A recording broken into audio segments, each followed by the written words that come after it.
अगर आपको भी कोई काम शुरू करने से पहले नींद आने लगती है तो इस नींद को पूरी तरह से खत्म करने का एक ही रास्ता है, जो रास्ता गौतम बुद्ध ने कई सालों पहले उनके शिष्यों को बताया था। वही एक रास्ते से आप अपना आलस पूरी तरह से खत्म करके अपने काम में पूरी तरह से मग्न हो सकते हैं और हर काम में सफलता हासिल कर सकते हैं। तो रास्ता कौन सा है वह हम एक कहानी के माध्यम से जानेंगे। तो कहानी की शुरुआत कुछ इस प्रकार होती है।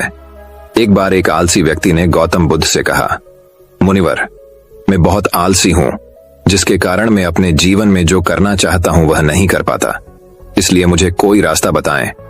बुद्ध ने उस आदमी से पूछा, क्या तुम मानते हो कि तुम आलसी हो? तो उस व्यक्ति ने बुद्ध से कहा, हां मुनिवर, सिर्फ मैं ही नहीं बल्कि मेरे पूरे गांव के लोग कहते हैं कि मैं आलसी हूं। बुद्ध उस व्यक्ति से कहते हैं, लेकिन क्या आपके पास कोई सबूत है कि आप आलसी हैं?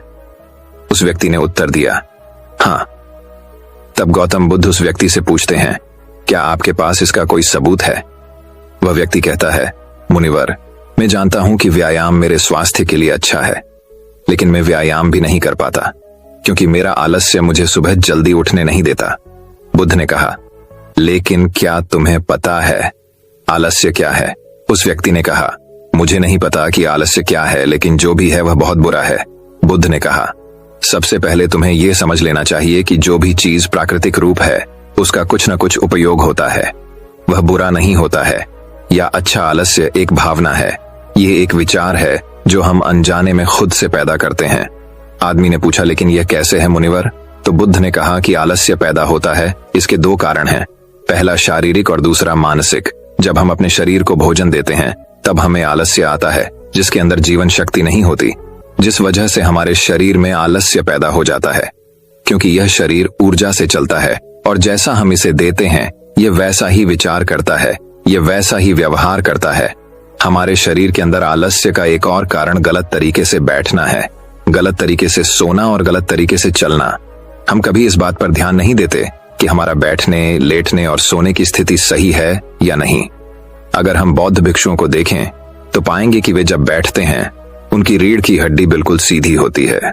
जब वे सोते हैं तो उनके शरीर के किसी भी हिस्से पर कोई दबाव नहीं पड़ता है, और जब वे चलते हैं तो उनके शरीर के किसी भी हिस्से पर कोई दबाव नहीं पड़ता है।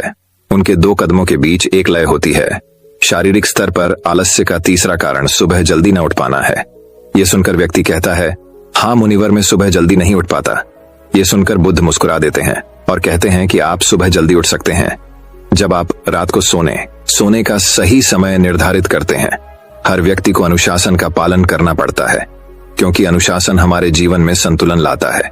ज्यादातर लोग अनुशासन को बुरा मानते हैं, क्योंकि उन्हें अनुशासन का ऐसा एहसास होता है कि अनुशासन उन्हें बांधता है, जबकि सच तो यह है कि अनुशासन हमें बांधता नहीं है बल्कि मुक्त करता है। तब व्यक्ति बुद्ध से पूछता है, लेकिन हमें इसकी शुरुआत कहां से करनी चाहिए, जैसे ठीक से खाना, बैठना या लेटना, सुबह जल्दी उठना आदि। बुद्ध कहते हैं कि आप इस समय जो भी कर रहे हैं उन बुरी आदतों को छोड़ उसे अभी से शुरू करें, इसे ध्यान से करें। पहले आप मन के स्तर पर आलस्य को समझें, अन्यथा अधिकांश स्थितियों में मन ही है जो शरीर के कारण आलस्य पैदा करता है, क्योंकि मानसिक आलस्य का पहला कारण हमारी पुरानी गलत धारणाएं हैं। हमें लगता है कि हम ऐसा करने में सक्षम नहीं थे, पिछली बार भी ऐसा ही किया था, इस बार भी हम ऐसा नहीं कर पाएंगे। जब हम खुद को सक्षम नहीं मानते हैं तो आलस्य अपने आप ही हम पर हावी हो जाता है। दूसरा कारण है छोटे और आलसी लोगों का साथ देना। कभी कभी ऐसा होता है कि आलस्य हमारे अंदर नहीं होता है, लेकिन दूसरे लोगों की वजह से हमारे अंदर आ जाता है। ऐसा होता है क्योंकि हम आलसी लोगों की संगति करते हैं। हाँ मुनिवर, यह बिल्कुल सत्य है, मैंने भी यह अनुभव किया है। तब बुद्ध ने कहा, तीसरा कारण मन की स्पष्टता का अभाव है। मान लीजिए कि आप किसी जंगल में खो गए हैं और शाम हो गई है और आपको नहीं पता कि आपका घर किस दिशा में है, तो क्या हुआ? क्या आप आलसी होकर लेटे रहेंगे या अपने घर की तलाश में कोई रास्ता खोजेंगे? उस व्यक्ति ने कहा कि मैं बाहर जाऊंगा घर की तलाश में। तभी बुद्ध ने कहा, अगर बहुत कोशिश करने के बाद भी तुम्हें घर का रास्ता न मिले तो तुम क्या करोगे? उस व्यक्ति ने कहा, मैं अभी भी इसे ढूंढता रहूंगा, क्योंकि मेरे पास कोई दूसरा विकल्प नहीं होगा। बुद्ध बोले, कई विकल्प हैं। अगर किसी के पास एक ही विकल्प है तो उसका दिमाग बिल्कुल खाली होगा। यदि आप व्यायाम नहीं कर पा रहे हैं तो इसका कारण आपके मन में स्पष्टता की कमी है। जिसका आपको भविष्य में सामना करना पड़ेगा। उन रोगों से होने वाली बीमारियां वे आपको दिखाई नहीं देती। आप उन बीमारियों से होने वाले दर्द को महसूस नहीं कर सकते। आगे गौतम बुद्ध ने कहा कि आलस्य का चौथा कारण यह है कि कोई भी काम करने में मन नहीं लगता। मान लीजिए आप सड़क पर कहीं जा रहे हैं और काफी दूर चलने के बाद आप थक जाते हैं और चलने का मन नहीं करता। ऐसा तब होता है क्या? जब आप किसी शेर को अपने पीछे भागते हुए देखते हैं तो क्या ऐसी स्थिति में भी आप अपने आलस्य के कारण वहीं रुकेंगे? नहीं। तो समझ लीजिए कि आलस्य आपको वह काम करने से रोकता है जिसे करने का कुछ बड़ा उत्पादित हो सकता है। तब उस व्यक्ति ने बुद्ध से कहा, धन्यवाद मुनिवर, अब मुझे आलस्य का पूरा खेल समझ में आ गया है। महात्मा गौतम बुद्ध उस आलसी व्यक्ति से कहते हैं, मेरी एक बात हमेशा याद रखना, जहां स्पष्ट हो कि इस काम करने का कोई बड़ा उत्पादित हो सकता है, वहां कभी आलस्य नहीं हो सकता। आलस्य मनुष्य का सबसे बड़ा शत्रु है, क्योंकि आलस्य जीवन में कभी भी प्रगति नहीं कर सकता। आलस्य मनुष्य को इतना निकम्मा बना देता है कि उसे परिश्रम से घृणा हो जाती है और वह सदैव आराम की अवस्था में ही रहना चाहता है। इसके लिए मेहनत के चश्मे की जरूरत होती है, जो आलसी व्यक्ति के पास नहीं होता। आलसी व्यक्ति को आलस्य दिन ब दिन अपनी चपेट में लेता जाता है, जिसके परिणाम स्वरूप वह दिन ब दिन मेहनत से भागने लगता है। मेहनत को दोस्त बनाना पड़ेगा, तभी आपका आलस्य दुश्मन बन सकेगा। इसके अलावा इसे खत्म करने का कोई रास्ता नहीं है। मेहनत से दोस्ती करने के बाद यह दुश्मन अपने आप खत्म हो जाता है। मेहनत ही सफलता की कुंजी है। इस बात को केवल एक मेहनती व्यक्ति ही समझ सकता है, क्योंकि वह कड़ी मेहनत के महत्व को अच्छी तरह से जानता है। वह जानता है कि कड़ी मेहनत ही उसकी सच्ची दोस्त है और इस दोस्त की मदद से वह अपने जीवन में हमेशा प्रगति करेगा। मेहनती व्यक्ति काम को छोड़ने की बजाय दोबारा और अधिक मेहनत से प्रयास करता है और तब तक कोशिश करता है जब तक वह उस काम को करने में सफल नहीं हो जाता। और इसके विपरीत आलसी व्यक्ति किसी छोटे से काम को करने की कोशिश करता है। इंसान को दूसरे लोगों की भी जरूरत होती है, क्योंकि वह आलस्य के जाल में इस तरह फंस चुका है कि उसे बस आराम की जरूरत है। यानी वह अपने कंफर्ट जोन से बाहर नहीं आना चाहेगा, रुकावट नहीं चाहता और अपनी पूरी जिंदगी ऐसे ही गुजारना चाहता है। दोस्तों, आलसी व्यक्ति कभी भी न तो मेहनत का महत्व समझ पाता है और न ही समय का महत्व। इसके कारण वह अपना पूरा जीवन बर्बाद कर देता है और अंत में उसके पास पछताने के अलावा कुछ नहीं बचता है। जबकि एक मेहनती व्यक्ति समय का महत्व समझ लेता है और दिन प्रतिदिन कड़ी मेहनत करके अपने लक्ष्य को प्राप्त करने का प्रयास कर रहा है। इसलिए आपको हमेशा मेहनत से दोस्ती और आलस्य से दुश्मनी रखनी चाहिए। दोस्तों, एक और बौद्ध कहानी के माध्यम से हम जानते हैं कि आलस्य हमारे अंदर डर और चिंता को कैसे बढ़ावा देता है। तो कहानी की शुरुआत कुछ इस प्रकार होती है। एक बार एक व्यक्ति गौतम बुद्ध के आश्रम में रहने आया।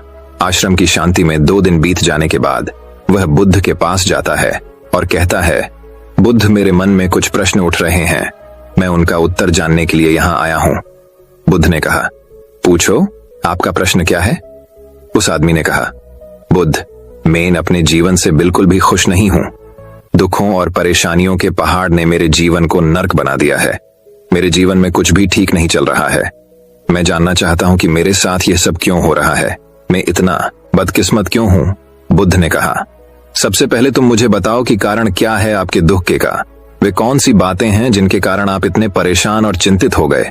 बुद्ध के प्रश्न पर कुछ देर सोचने के बाद उस व्यक्ति ने कहा, यह कैसा प्रश्न है? मैंने आपसे एक प्रश्न पूछा और आप उत्तर देने के बजाय पूछ रहे हैं। बुद्ध उस व्यक्ति की बात सुनकर मुस्कुराए। यदि तुम अपने दुख का कारण नहीं जानते हो तो तुम मुझसे यह उम्मीद कैसे कर सकते हो कि मैं तुम्हारे दुख का कारण जान पाऊंगा? व्यक्ति ने कहा, बुद्ध, लेकिन लोग कहते हैं कि आप भगवान हैं, आप सब कुछ जानते हैं, आप लोगों के मन को पढ़ते हैं, तब आपको मेरे दुख का कारण पता चल जाएगा। बुद्ध हल्के से मुस्कुराए और गंभीर स्वर में बोले, तुम यह सोचकर गलती कर रहे हो कि कोई आएगा और तुम्हें तुम्हारी सभी समस्याओं से बाहर निकाल देगा, लेकिन ऐसा कभी नहीं होगा। केवल तुम ही हो जो तुम्हें तुम्हारी परेशानियों से बच सकते हो। महसूस करें कि आपने आत्मज्ञान प्राप्त कर लिया है, तो आप अपनी समस्या का समाधान कर सकते हैं। मैं भी आपके जैसा हूँ, फर्क सिर्फ इतना है कि मुझे सब कुछ साफ है। जिस दिन आपके जीवन की सभी समस्याएं दूर हो जाएंगी, उसी दिन से आपको किसी भी समस्या के लिए बुद्ध के पास जाने की जरूरत नहीं पड़ेगी। बुद्ध ने उस व्यक्ति से पूछा, क्या तुमने कभी किसी फूल को ध्यान से देखा है?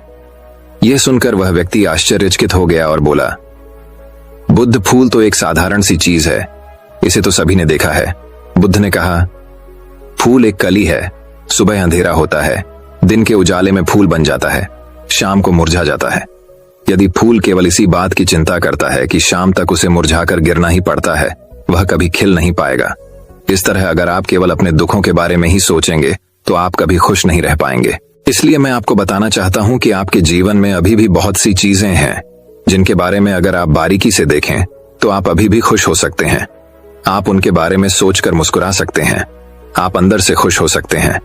आप अपने जीवन की कमजोरी के बजाय अपने जीवन के सर्वश्रेष्ठ पर ध्यान केंद्रित करें। यदि आप अपने जीवन में खुशी चाहते हैं तो आपको इस शाश्वत नियम का पालन करना होगा। वह है अच्छे पर ध्यान देना और जीवन में सकारात्मक चीजों को सोचने। मैं तुम्हें सिर्फ रास्ता दिखा सकता हूं। मैं तुम्हें दिखा सकता हूं कि उस रास्ते पर कैसे चलना है, लेकिन तुम्हें उस रास्ते पर चलना होगा। बुद्ध के ऐसे शब्द सुनकर वह आदमी कुछ देर तक शांत बैठा रहा। फिर उसने कुछ सोचा और कहा, लेकिन बुद्ध, मैं चलता हूं, एक बात समझ नहीं आ रही। क्या मेरा पूरा जीवन एक ही तरीके से हल हो सकता है? बुद्ध ने बहुत धीरे से उत्तर देना शुरू किया। मान लीजिए कि कोई भविष्यवक्ता आपको बताता है कि आज शाम तक आपकी मृत्यु निश्चित है। यह जानकर आपको उन बातों की चिंता होगी जिनके बारे में आप अभी चिंता कर रहे थे। आपको याद भी नहीं होगा कि आपको किस तरह की परेशानियां हैं और किस बात की चिंता कर रहे हैं। आप उस वक्त सिर्फ उस हकीकत के बारे में सोच रहे होंगे जिसे लोग मौत कहते हैं। अचानक आपको एहसास होगा कि जिन छोटी छोटी चीजों को आप अपनी सबसे बड़ी परेशानियां कहते थे वह कुछ भी नहीं है। अचानक आपको लगेगा कि चिंता करना बेकार है। आज शाम तक मैं दुनिया छोड़ने वाला हूं और आप पाएंगे कि आपके पूरे जीवन के वे क्षण व्यर्थ हो गए जो आपने चिंता, ईर्ष्या और व्यर्थ कष्ट में बिताए होंगे। लोग बोलते तो हैं लेकिन अंदर से कभी स्वीकार नहीं करते कि एक दिन उन्हें भी इस दुनिया से जाना है। उनकी इच्छाएं इतनी प्रबल होती हैं कि वे खुद को अमर मानते हैं। सुख और दुख दोनों ही स्थायी नहीं है। यह हमारे कार्यों और विचारों से निर्मित होते हैं। वह आदमी जो बुद्ध की बातें सुन रहा था टोकते हुए बोला, तो आपके कहने का मतलब यह है कि मैं हमेशा सोचता हूं कि मैं मरने वाला हूं। क्या यह सोच मेरी सभी समस्याओं का समाधान कर देगी? नहीं, ऐसा कभी मत सोचिए। आपको बस यह स्वीकार करना होगा कि दुनिया में मेरी उपस्थिति अनिश्चित है। मैं जब तक यहां हूं एक खुशहाल जीवन जीऊंगा। आपके जीवन में जो भी अच्छी चीजें हो रही हैं उनके साथ जिए, वह तुम्हें आंतरिक खुशी और शांति देगी। अपना दिमाग ठीक करो और धीरे धीरे तुम्हारे जीवन की सभी समस्याएं समाप्त हो जाएंगी। व्यक्ति के जीवन के अधिकतर दुख उसकी इच्छा से ही उत्पन्न होते हैं। इसीलिए आप अपने मन पर नियंत्रण रखें। यदि आप अपने मन का इलाज एक बच्चे के मन की तरह कर सकते हैं तो आपको आंतरिक शांति महसूस होगी। उस व्यक्ति ने कहा कि आपने मन को नियंत्रित करने की बात कही। आप चंचल मन को कैसे नियंत्रित कर सकते हैं? बुद्ध ने कहा कि सबसे पहले तुम्हें सुख और दुख के बीच अंतर समझना होगा। आपको सबसे पहले यह जानना होगा कि आपके लिए खुशी और दुख का क्या मतलब है। इसके बाद अभ्यास के द्वारा अपने मन को इस प्रकार तैयार करना है कि आप न तो खुशी के मौके पर ज्यादा खुश हों और न ही दुख आने पर ज्यादा दुखी हों। आपको खुद को पूरी तरह से मध्य में रखने का प्रयास करना होगा, जिसे मैं मध्यम मार्ग कहता हूं। यदि आप अपने जीवन में गहराई से उतरेंगे और यह पता लगाने का प्रयास करेंगे कि क्या चीज आपको खुश करती है और क्यों, तो अंत में आपको केवल एक ही उत्तर मिलेगा कि आप आपके सभी दुखों का कारण हैं। आपकी इच्छा, आसक्ति, इच्छा, ये सब आपके मन द्वारा निर्मित है। इसलिए यदि आप अपने मन पर नियंत्रण कर लेंगे तो आपके सभी दुख समाप्त हो जाएंगे। गौतम बुद्ध ने उस व्यक्ति से कहा कि यदि आप एक और छोटा सा काम करेंगे तो आप देखेंगे कि आपके जीवन के सभी दुख हमेशा के लिए समाप्त हो जाएंगे। बुद्ध के मुख से ऐसे वचन सुनकर वह व्यक्ति उत्तेजित हो गया और बोला, मुझे उसके लिए क्या करना होगा? बुद्ध ने कहा कि तुम अगले 2 दिनों तक किसी से बात नहीं करोगे और कागज लेकर आश्रम के शांत स्थान पर बैठो। आपको वहां बैठकर उन दुखों के बारे में सोचना और लिखना है जो आपकी परीक्षा ले रहे हैं, और उनका कारण भी लिखना है। और दूसरे कागज पर आपको थोड़ी सी खुशी लिखनी है और यह भी लिखना है कि आपको यह खुशी क्यों है। जल्दबाजी करने की कोई जरूरत नहीं है। आपके पास बहुत समय है, आप आराम से सोच सकते हैं। जाओ, सोचो और आराम से लिखो। उस आदमी ने बुद्ध को प्रणाम किया और आश्रम के कोने में बैठ गया। 2 दिन बाद वह कुछ लेकर बुद्ध के पास वापस आया। उसके हाथ में कागज था। उसे देखकर बुद्ध ने कहा, सबसे पहले तुम कागज से अपना दुख पढ़कर सुनाओ। व्यक्ति ने सबसे पहली खबर पढ़ना शुरू की। मेरे परिवार के सदस्य अमीर है, लेकिन मैं गरीब हूँ और काम करता हूँ। मैं अपने काम में अमीर नहीं हूँ और मैं अपने काम में सहज हूँ और मेरी तुलना दूसरों से की जाती है। व्यक्ति ने आगे पढ़ना शुरू किया। दूसरा, मेरे पड़ोस में बहुत से लोगों ने बचत की है, लेकिन मेरे पास बचत के नाम पर कुछ भी नहीं है। इसका पहला कारण यह है कि मैं काम कम जानता हूँ लेकिन खर्च बहुत करता हूँ। आज मेरे पास बचत के नाम पर कुछ भी नहीं है। मेरी पत्नी काफी समय से बीमार है और उसकी बीमारी का कारण मैं हूँ। मेरी लापरवाही के कारण मैं उसे कभी किसी डॉक्टर के पास नहीं ले गया। मैंने इसे भाग्य पर छोड़ दिया। शायद यह मेरी अपमानजनक इच्छा थी कि अगर वह बीमारी से मर गई तो मैं एक खूबसूरत महिला से शादी करूंगा। चौथा, मैं मन में फ्री पैसे पाने के बारे में सोचता रहता हूँ, परंतु योजना पूरी नहीं होती। मैं दुख के सागर में डूब जाता हूँ, फिर यह दुख मुझसे सहन नहीं होता और इसका कारण मैं ही। मुझे पता है कि मेरे पास शराब पीने के लिए पैसे नहीं है, फिर भी मैं इसे पीता हूँ। मैं अपना दिन खुशी से जीता हूँ, लेकिन ऐसा करने में सक्षम नहीं होने पर देखता रहता हूँ। बुद्ध, ये मेरे जीवन के सबसे बड़े दुख हैं। और गहराई से सोचने के बाद मैंने पाया कि कई उनमें से मेरे कार्यों और मेरे विचारों के कारण हुआ। ये सुनने के बाद आपने मुझे खुशी का पेपर पढ़कर सुनाया। पिछले 2 दिनों में मैंने जो कुछ भी महसूस किया वैसा मैंने अपने जीवन में कहीं भी अनुभव नहीं किया। पिछले 2 दिनों में मुझे एहसास हुआ कि वास्तविक शांति और आनंद कितना महान है और मैं इसका अनुभव करके बहुत खुश हूँ। मेरी खुशी के कारणों की सूची बहुत लंबी है। इसे पढ़ने और समझने में बहुत समय लगेगा। उस व्यक्ति के मुंह से ऐसी बातें सुनकर बुद्ध मुस्कुराए और बोला, सिर्फ आपके लिए ही नहीं बल्कि हम सभी के लिए कारण एक ही है। वह व्यक्ति अपना बहुत सारा समय बर्बाद करता है। आप दुख का कारण ढूंढने में लगे हैं। हमारा जीवन भी एक तरह से सुख, शांति और आनंद की तिजोरी है। बुद्ध ने उस व्यक्ति से कहा कि खुशी के सभी कारणों को साझा करने की जरूरत नहीं है, तुम उनमें से कुछ का पाठ कर सकते हो। वह व्यक्ति बड़ी मुस्कुराहट के साथ पढ़ने लगा। पहली खुशी, क्योंकि मैं जीवित हूं और दुनिया में रह रहा हूं और मैं स्वस्थ हूं।